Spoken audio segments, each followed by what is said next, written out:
A home is up for sale in Shaughnessy. The cost, a cool $7.4 million. And what you get is a pretty unique building, a Tudor home built all the way back in 1922. It was designed by the same folks who designed Vancouver's City Hall. And at the time, it was billed as a model electric home, essentially a window into the future of electricity. Now, not that electricity wasn't around in 1922, just not quite in this way. Now, this home had 170 electrical sockets when it was built, when the average home had just a small fraction of that. Lights in the closet automatically turned on when you opened the doors. And in fact, you could control many of the lights around the home through a central control panel. Pretty futuristic at the time. Vancouverites turned out in droves to tour this new home when it first opened up, and with good reason. Pretty exciting times, right? But that was then, and this is now. I want you to take a look inside today. Now, this is footage taken by the realtor. 3 wood-burning fireplaces upstairs and down, wood molding throughout the home. Much of the exterior exactly the same, just the way it was back in 1922. And even those 170 sockets, they're still there. But that being said, you can see a lot's changed too, right? The kitchen brand new, one of the bathrooms as well. And in 2009, the roof was replaced. Total floor space, some 4,900 square feet, 5 bedrooms, 5 bathrooms. I could go on and on. But here's the thing. All of that aside, there's one other thing included with the home that's really gotten people talking. The buyer also gets plans for a new home, replacing the one that you just saw. It's bigger, 6,700 square feet, has 5 bedrooms, 7 bathrooms, a 4-car garage, even an indoor pool. What's more, the seller says a development permit is almost ready to go, just a few steps away from legally being allowed to knock the home down and build anew. And if you went to the property today, you'd see that the redevelopment plan almost already seems to be set in motion. The orange mesh, the barriers, they're being put up, something that some people see as a sure sign that the historic building's days may be numbered. Now, we asked the city if they'd come on our show and talk about that home, which is on West 29th, and more specifically, the issue of demolitions in the city. That's something we want to talk about, but they said they weren't available to come on. They did issue this statement, though. No development or demolition permits have been issued for this property, and further review is underway by city staff.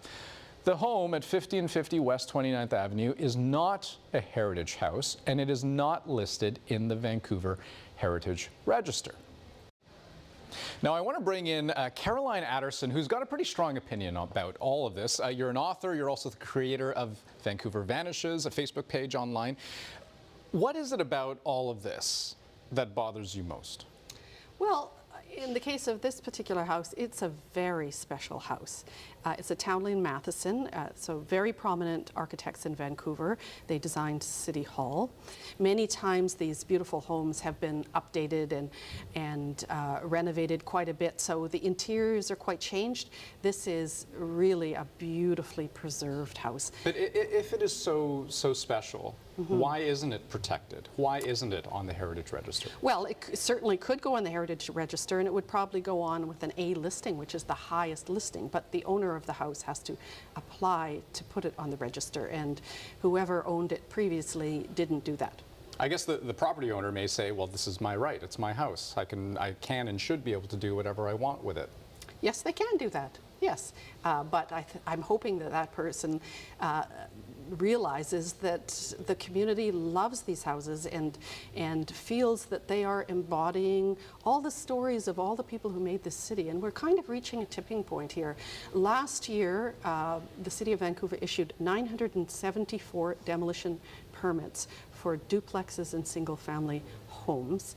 Probably around 40% of them are pre-1940 character homes. So these are houses that, by virtue of their materials, this is first growth wood, all natural, and the way they were constructed by hand, no power tools, each of these houses is unique. this is never coming back. And But if there was a will, so I understand everything yeah. you're saying, but if there was a will, indeed, a greater will to protect this home, I mean, the city does have tools at its disposal, right? They I do. mean, in terms of zoning, for example. Zoning is the number one. We've seen examples of that in other neighborhoods, too. Yes, that's right. So wherever you see a large concentration of original homes in the city, such as Strathcona around Mount Pleasant, that's because of the zoning. So in those areas, if you want to tear a house down, you have to build a smaller house. So people say, well, how about I just live in this house since I can't get a better house? Right. And I'm not going to get a better house in terms of the history and narratives within the house and the materials and how beautiful it is. And look around and see that those are the really vibrant, interesting neighborhoods too. That's the places tourists want to go to. So that hasn't happened in this case. Yes. What does that tell you? Well, it tells me that the zoning is wrong, and it tells me that our system isn't really working. And the other thing that might happen, thanks to you and thanks to some media attention, is there may be people out there who see this house and say, wow, I'd love that house. Maybe I'll move it. I'll buy it and move it. And that's another thing I'd like the city to do, is to really push this more in cases of meritorious houses like this, that they oblige the owner to donate their what they would have paid in the demolition fees toward someone actually taking and repurposing the house. This is, you know, in Second Shaughnessy, very close to First Shaughnessy, which is now a heritage conservation area.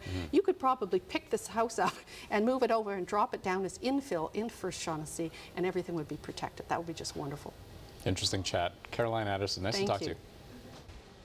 Now, interestingly, this demolition proposal, it is the latest of many, particularly on Vancouver's west side. Last month, as an example, residents gathered on Adara Street. They were upset that a home that was only 20 years old was about to come down.